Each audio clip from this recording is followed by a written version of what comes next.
Meus queridos irmãos e irmãs, né? Mais uma vez estamos reunidos para falar sobre um tema importantíssimo, né? Para nós que somos partícipes da doutrina espírita. Na verdade, vamos estar falando de dois temas que são extremamente importantes, né? Para quem se diz espírita. Um vinculado à parte moral, à parte da reforma íntima preconizada pela doutrina, né, que é a caridade, e o outro vinculado à parte religiosa, né, que é a questão da fé. Muito se fala sobre a fé, muito se fala sobre a caridade, mas chega um momento que a gente precisa, de alguma maneira, tratar esses dois elementos de forma conjunta, entender como eles se entrelaçam, né, à luz da doutrina espírita. E nada mais rico do que a gente buscar Kardec, né, para entender como é que esses dois temas se entrelaçam. Então, Kardec deixa muito claro que a fé inabalável só o é a que pode encarar frente a frente a razão em todas as épocas da humanidade, né?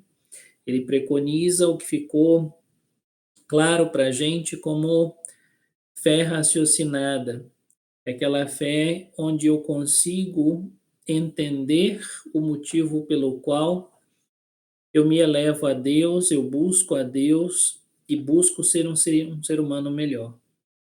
E como preconizado por Jesus, buscar a Deus, buscar ser um ser humano melhor está pautado numa outra grande máxima, né? Que também é muito, muito lembrada no âmbito da doutrina espírita, que é fora da caridade não há salvação. Ou seja, ah, se buscar o caminho do progresso moral, do nosso progresso moral e intelectual, está pautado por passar pela caridade, né? E a fé raciocinada tem que trabalhar em entender cada um de nós como ser humanos em processo gradual de avanço moral e utilizando da caridade como base para essa caminhada evolutiva.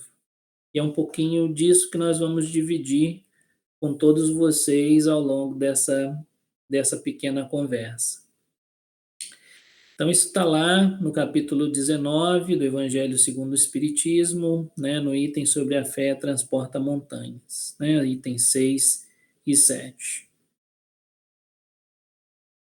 Então, como é que a gente consegue entender um pouquinho, né, os aspectos vinculados à fé, né? A fé está vinculada ao que nós conhecemos popularmente por uma forte convicção, uma crença, né? Para alguns inabalável, um sentimento forte de comprometimento e de percepção, para alguns vinculadas a alguns credos, né? Esse conjunto de crenças, convicções ou credos podem estar sistematizados, né, através de uma doutrina, como o caso da doutrina espírita, podem estar estruturado sobre a forma de dogmas, né, dependendo da religião em que a gente esteja se baseando, mas ela se vincula a alguns itens, né, que não podem faltar, né, a questão da confiança, a questão do crédito e a busca incessante por um compromisso de comprovação, uma promessa, algo superior que me traga credibilidade, né? Então, quando a gente vê a fé nessa estrutura um pouco mais holística, né, de que, puxa vida, é um sentimento de crença, é um sentimento de convicção, um sentimento que me leva à credibilidade da existência de algo, confiar na existência de algo, a gente vê que ao longo da história da humanidade, esse sentimento é um sentimento inicialmente inato ao ser humano e que ao longo da sua trajetória ele vai gradualmente se aperfeiçoando, né? Até chegar, como preconiza Kardec, naquilo que a gente chama de, ou pode chamar de fé raciocinada, né? É aquela onde eu penso, eu critico, eu avalio, ah, eu utilizo de ferramentas da compreensão e da razão para entender o mundo exterior e aquele objeto da minha crença, né? Deixa de ser simplesmente um algo superior para ser algo que eu tenho conhecimento. Eu sei que existe, eu sei que é importante para a minha vida e que eu sei que pode, de forma maior ou menor, impactar a minha vida e a vida das demais pessoas. Então, esse sentimento nós chamamos de fé. Emmanuel, lá em Vinha de Luz, na página 93, diz o seguinte a respeito da fé: a árvore da fé viva não cresce no coração miraculosamente. Então, ele deixa muito claro para a gente que o nosso processo, o nosso vínculo com a fé, é um processo gradual na escala evolutiva do ser humano, né? Passa de um sentimento natural, nato, né, que nasce com a gente, para ao longo das sucessivas encarnações ir se aperfeiçoando gradualmente e crescer de forma constante como um sentimento que nos ampara ao saber que há algo mais, né, um Deus, um ser criador, responsável por tudo aquilo que, por todo o universo no qual nós estamos inseridos, e que nos dá a esperança, né, da continuidade, a esperança do porvir. E essa imagem, né, de Emmanuel, uma árvore, né, que cresce no coração e que cresce não de forma miraculosa, mas que gradualmente eu tenho que regar, cultivar, cuidar para que ela se expanda, ela é uma imagem muito bonita, ah, e revela um pouco do sentimento da fé, né, que cada um tem que ter. Muito bem, se a gente passa, né, desses estágios iniciais da fé para chegar a esse sentimento que nós chamamos de fé raciocinada, o que isso significa, né, na verdade, no nosso dia a dia de forma mais concreta? A fé raciocinada, ela está vinculada com esclarecimento, né, com a educação do indivíduo. É o indivíduo entender o porquê, a razão da fé, a razão desse sentimento, entender a perspectiva, né, de um Deus superior e entender que a caminhada para esse ser criador, né, ou como nós entendemos na doutrina espírita, seguindo os modelos dos espíritos superiores, ela passa pelo esclarecimento, né, que é uma parte importante da nossa educação espiritual. E o esclarecimento leva a um conjunto enorme de demais fatores, entre eles a ideia da reforma íntima, né? Se nós nos educamos e temos uma semaninha de evangelho, a gente passa a compreender que a gente não pode parar em sentimentos negativos, dar vazão aos vícios morais, manter-se em processo de atraso espiritual. A gente precisa seguir avançando numa caminhada evolutiva que está vinculada ao mesmo tempo com uma lei de livre-arbítrio, uma lei de ação e reação, mas que demanda um esforço pessoal para essa transformação moral, né? Esse esforço pessoal para a nossa transformação é aquilo que a gente chama de reforma íntima, né? Que está muito vinculada à questão da difusão das ideias cristãs, e aí estamos falando no ideal do Cristo, no modelo de Jesus, né, como um instrumento de transformação, de autoconhecimento, de entendimento do ser, para buscar a sua melhora interior. E, ao mesmo tempo, né, estamos dando vazão àquilo que nós conhecemos por pureza doutrinária, no sentido de que ah, eu busco me melhorar porque eu entendo que há um arcabouço filosófico, uma estrutura de doutrina por trás que me permite entender que a caminhada evolutiva depende de mim, depende da minha força de vontade e depende do meu equilíbrio e da minha busca interior. Isso está vinculado intimamente com aquilo que nós chamamos de lei de amor, justiça, de lei de justiça, amor e caridade, né? O que é a lei de justiça, amor e caridade? Nada mais, nada menos do que a expressão maior da busca por sermos homens e mulheres de bem, né? Na medida em que tratamos a lei de justiça, amor e caridade, a entendemos como uma lei divina, fica muito fácil perceber que justiça, caridade, né?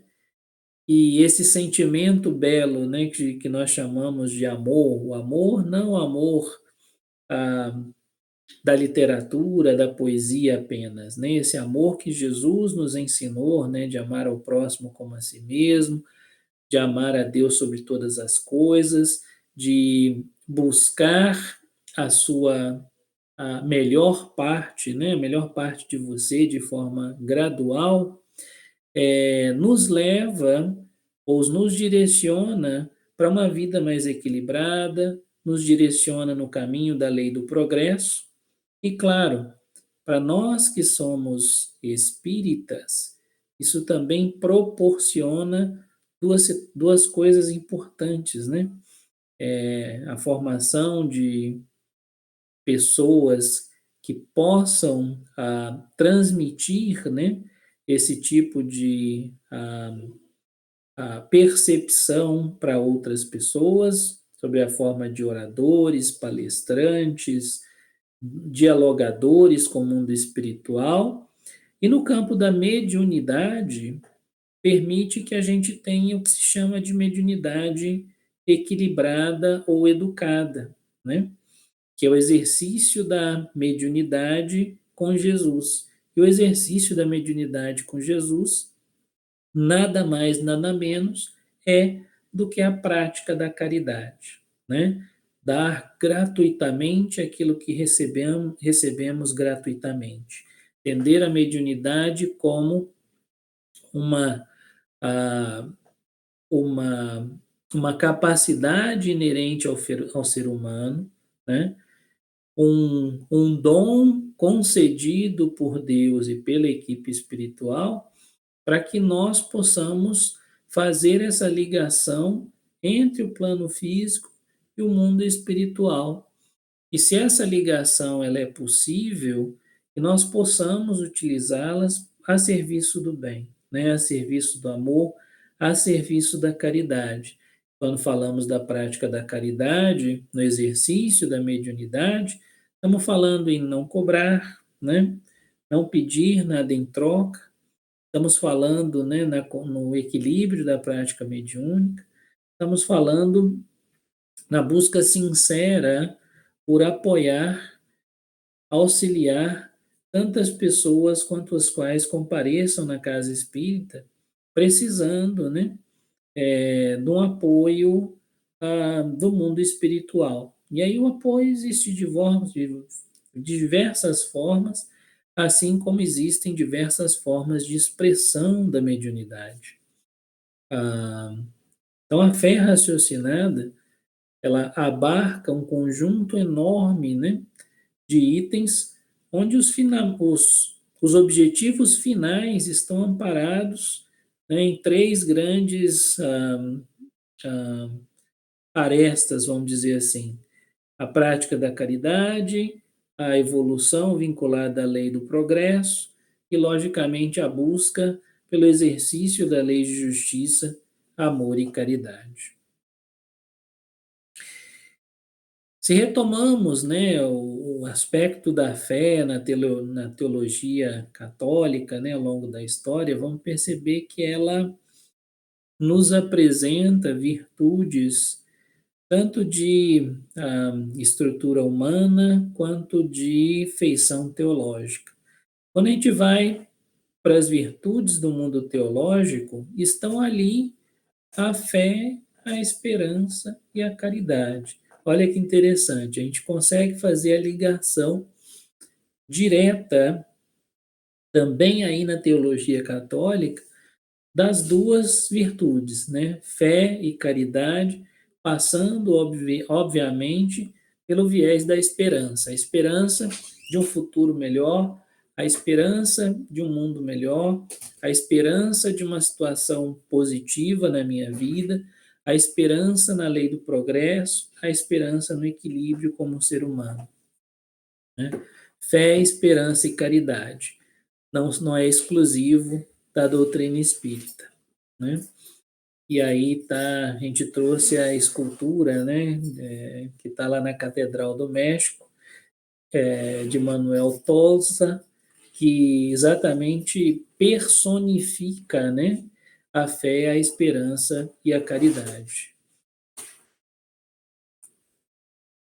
Fé, então, a gente passa a entender como uma atitude própria, uma convicção, uma crença que vincula o ser humano a Deus, né? E essa vinculação, ela se alimenta da esperança. E o que é a esperança? Genericamente falando, é a busca pelo bem futuro e possível. Mas a gente sabe que na nossa busca ele não é completamente certo, né? Que há um nível grande de incerteza. Mas, enfim, nós eternamente, né, buscadores, seres humanos em processo evolutivo, buscamos, né, o bem futuro e aquele bem que é possível, embora não tendo a noção completa da sua certidão, né, da sua capacidade de certeza. E a caridade? A caridade é a virtude que, alinhada à justiça, regula o procedimento moral dos homens para com os outros seres, e especialmente para com os outros homens. Baseia-se na seguinte frase: que nós possamos fazer aos outros o que gostaríamos que nos fosse feito. Então, olha só, virtude que, alinhada à justiça, regula o procedimento moral dos homens com os outros seres, e principalmente com os outros homens. Ou seja, tudo aquilo que nós fazemos com respeito aos outros seres e aos outros seres humanos, com dedicação, com compreensão, observando o lugar de cada um deles na estrutura biológica em que se insere, estamos tratando de caridade, né? E caridade regula essa relação de cada um de nós com outros seres humanos e com os outros seres ah, de outros reinos, né? Reino mineral, reino animal, e assim por diante, né? Olha que bonito, né? A gente expande o conceito de caridade para entender que não adianta eu ser caridoso com o meu próximo, com o meu vizinho, com a minha família e não respeitar o meio ambiente. Não adianta eu ser caridoso se eu não sei cuidar, né, das nascentes dos rios, cuidar dos recursos naturais. Não adianta eu buscar realizar a caridade para com o próximo se eu não respeito a vida animal, né? Os serizinhos que estão ao nosso redor, que também foram criados por Deus. Então, esse sentimento, né, essa virtude, ela está vinculada de forma muito profunda com a justiça e com a compreensão do nosso papel como seres humanos inseridos num universo maior que a gente, onde nós podemos ter um papel de impacto relevante, tanto para o bem quanto para o mal, né? Não adianta eu falar em caridade e eu preconizar, né, atitudes de desrespeito ao meio ambiente, eu proporcionar situações de agressão a outros animais, né, a outros seres vivos. Caridade é um conceito que abarca toda a nossa relação, então, com o mundo que está ao nosso redor. Bom, então vamos seguir a nossa trilha e entender aí, né, como é que se vincula, então, a prática da fé com a fé, né, com a prática da caridade, né? A gente fez aí um esboçozinho para entender como é que é esse processo. Bom, fé está vinculada à necessidade de pensar em algo mais além de nós, algo que vem adiante, um futuro que é incerto, né? Essa, essas incerteza para que ela se materialize, se concretize em algo que nos faça avançar, tem que estar basada na esperança de um porvir melhor. A esperança de um porvir melhor materializa na expressão que a gente diz, né, fé no futuro. Ter fé no futuro é entender que podemos superar as dificuldades, podemos ser melhores do que amanhã, podemos buscar virtudes e nossa transformação moral de forma gradual.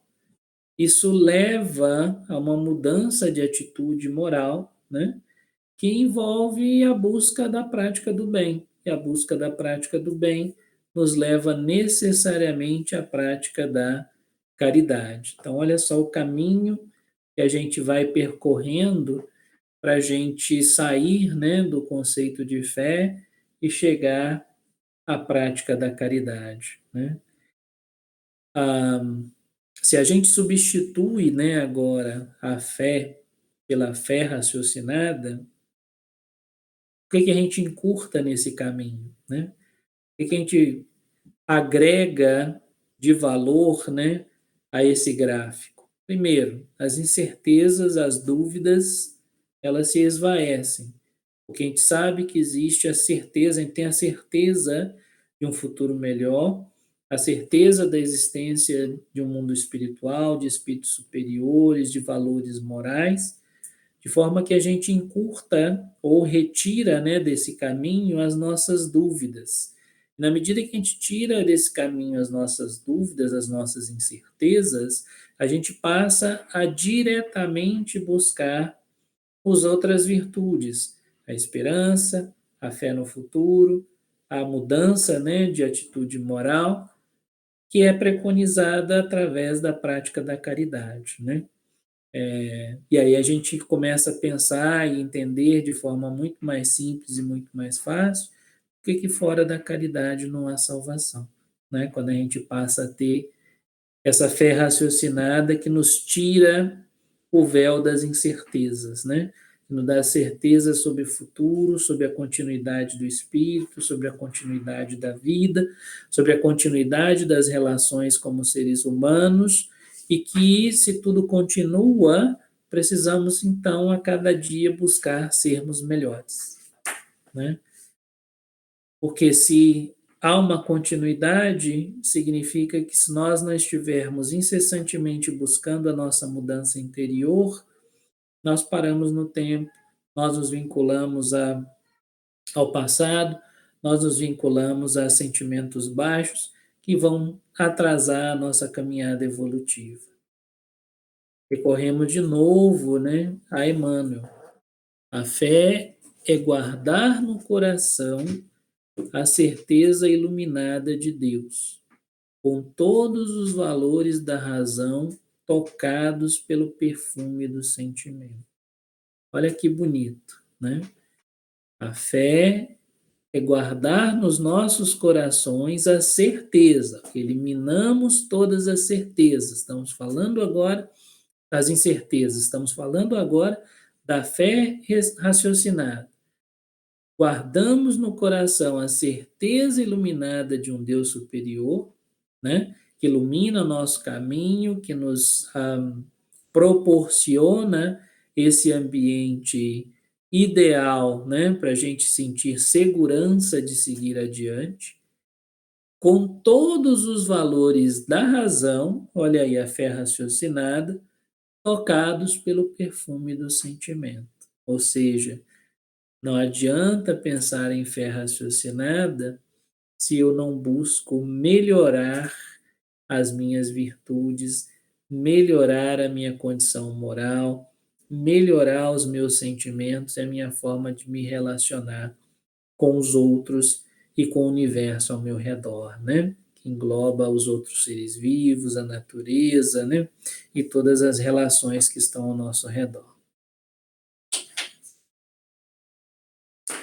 No Evangelho segundo o Espiritismo, nós encontramos diversos assuntos sobre a caridade, né? Alguns deles a gente já comentou: fora da caridade não há salvação, a necessidade de caridade segundo o apóstolo Paulo, caridade moral e a caridade material, né? Ou seja, muitos pensam na caridade apenas como uma prática de doação de bens materiais, mas existe uma outra caridade, né, a moral, onde a gente doa o nosso tempo, os nossos sentimentos, as nossas melhores intenções, que são extremamente relevantes a Deus, né?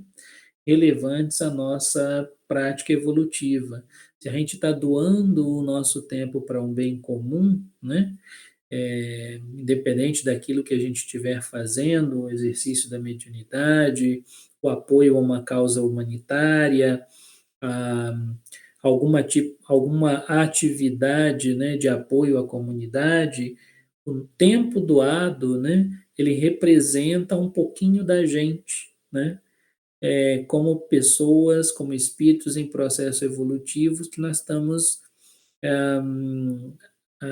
presenteando, né, a comunidade, enfim, as pessoas que estão sendo beneficiadas pela ação que nós estamos fazendo.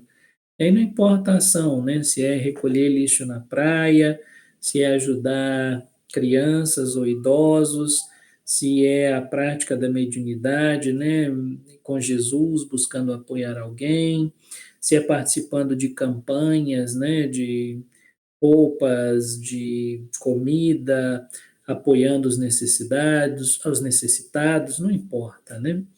É caridade moral da mesma forma e apoia, né, o processo da nossa evolução.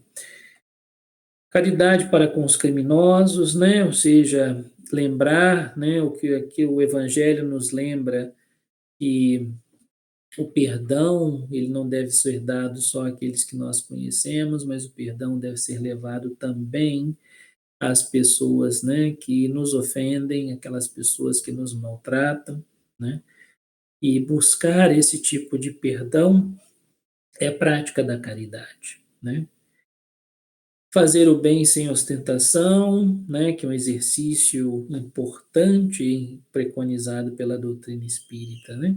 Aquele que exerce a caridade para aparecer nas redes sociais, para demonstrar ao outro, de alguma forma, o bem que ele está fazendo, logicamente tem a sua utilidade, mas não tem a sua total disposição no sentido de evolução moral, né? Fazer o bem significa fazer o bem sem olhar a quem, né? Sem precisar de fotografia, sem precisar de rede social, sem precisar de anunciar a ninguém, né? E ainda outras passagens, né? As práticas da caridade, o óbolo da viúva.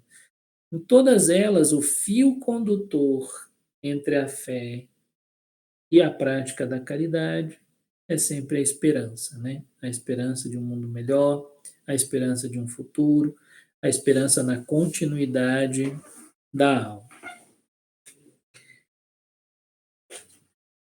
Eu agradeço muito a oportunidade, né? E desejo a todos uma semana de muita paz, muito amor, muita harmonia. Que assim seja, graças a Deus.